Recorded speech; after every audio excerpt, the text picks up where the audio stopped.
कि एक तरफ अच्छा, लेकिन एक अज़मा बीबी, एक चीज आप सियासी लोग कर सकते हैं, कबूलियत और मकबूलियत का ही मुकाबला था ना उस उमर का वक्त। नाम लिया, तो आप अभी जनरल गुलाम उमर हों या राव फरमान अली हों या बाकी लोग हों, ए के न्याजी हों, वो बाज़ लोगों को आइडेंटिफाई करना कि इनका ये रोल है ऑफिशियली रियासत पाकिस्तान को, वो ज़रूरी होगा।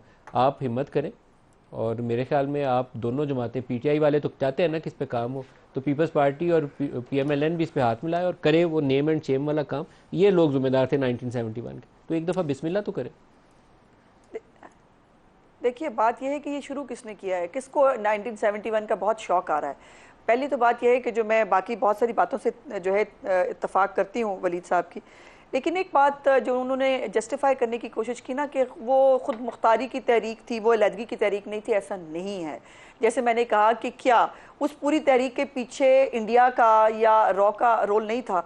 क्या वो बाकायदा तौर पर उस पौधे को परवान नहीं चढ़ाया गया जैसे पूरे एक प्लान के तहत, जिसके बाद ये सब कुछ हुआ? तो ये मुजीबुर रहमान को ये कहना कि जी वो खुद मुख्तारी की जो है वो तहरीक चला रहे थे, फिर आप खुद मुख्तारी चाहते हैं? आप क्या चाहते हैं इस मुल्क में? आप उसको जस्टिफाई अगर कर रहे हैं और आप शेख मुजीब बनना चाहते हैं, तो आप इस मुल्क में किस चीज की खुद मुख्तारी चाहते हैं? आपके पास एक सूबा है, आप उसके अंदर खुद मुख्तारी के साथ आपका दुश्मन फायदा ना उठाए ऐसे हालात से, ये हो नहीं सकता। आपका दुश्मन ऐसे हालात से फायदा ना उठाए, यही तो गुजारिश कर रही हूँ। पूरी कोशिश करेगा। ये तो हमारी समझ और हिकमत होनी चाहिए कि उसको परहेज करें, अपने मुल्क को कमजोर ना होने दें।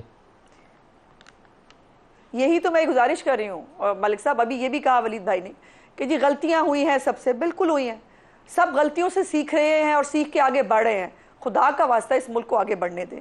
अब अगर सबसे ज्यादा मुझे तकलीफ पता किस बात पे होती है, पीटीआई के लिए सबसे ज्यादा जश्न का मुकाम होता है जब हमारे मुल्क के अंदर कुछ बुरा हो जाए, या हमारे मुल्क के अंदर जो है वो कोई ऐसा सानिया खुदा न खास्ता हो जाए, उसके ऊपर ये जश्न का मुकाम होता है इनके यहाँ। या अगर जो है ये खबरें आ जाएं कि जी पाकिस्तान के अंदर जो है महंगाई कम हो रही है, इनके यहाँ सोग का मुकाम हो जाता है। भाई आप किसके साथ हैं? आप इस मुल्क की में सियासत करते हैं, आपको इस मुल्क ने बहुत इज्जत दी है, आपको इस मुल्क के लोग प्यार करते हैं, उन लोगों से भी प्यार करें।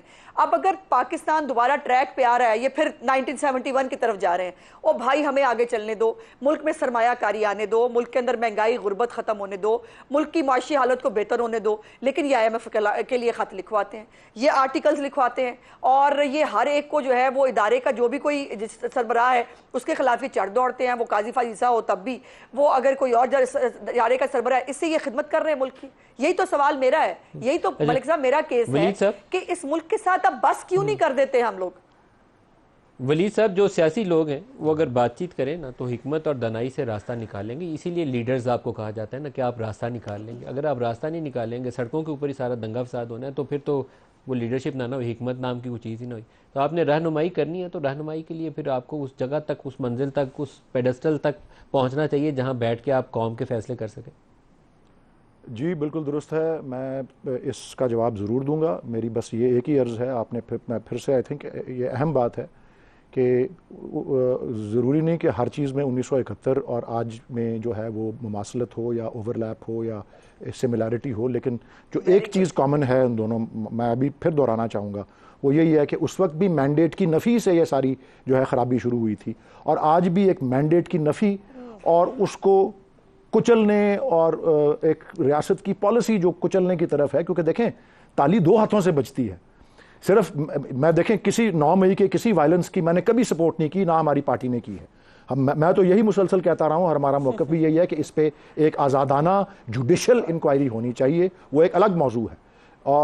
और अगर ये ठीक है, एक मुश्ताइल हुजूम जो है उसको किसी तरफ भी मिसगाइड किया जा सकता है। लोगों की इनफरादी एक्शन, पार्टी ने यह ज़रूर हिदायत की होगी कि आप मुजाहरा करें या कहीं जाएं, लेकिन वायलेंस की कभी पॉलिसी हमारी ना थी, ना अब है, ना उस दिन थी 9 मई को। अगर वायलेंस हुआ तो वो लोगों का इनफरादी फेल था।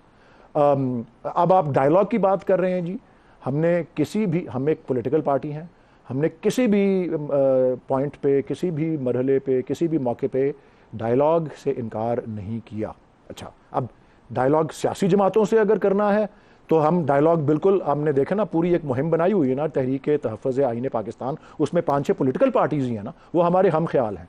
लेकिन ये 3 पॉलिटिकल पार्टीज़ जो हैं ये मैं 10वीं 12वीं दफ़ा कह रहा हूँ और हमारी तरफ से बहुत दफ़ा इस पे आ चुका है बयान कि पीपीपी, पीएमएलएन और एमक्यूएम ये बेनिफिशरीज हैं उस मैंडेट के, जो है जो खुली वारदात हुई 8 फरवरी को और उसके बाद के दिनों में। इनसे हम नहीं बात करेंगे, अपना मैंडेट अगर सरेंडर कर दें हम जरूर करेंगे, अदरवाइज फिर इनके पल्ले ही और क्या है। जो हम बात करेंगे जो मैटर करते हैं उनसे, ये फिर नॉन स्टार्टर होगा। जो आप शर्त आयद करें नॉन स्टार्टर होगा, क्योंकि वो हुकूमत है, हुकूमत से बैठना ही पड़ता है बातचीत के लिए।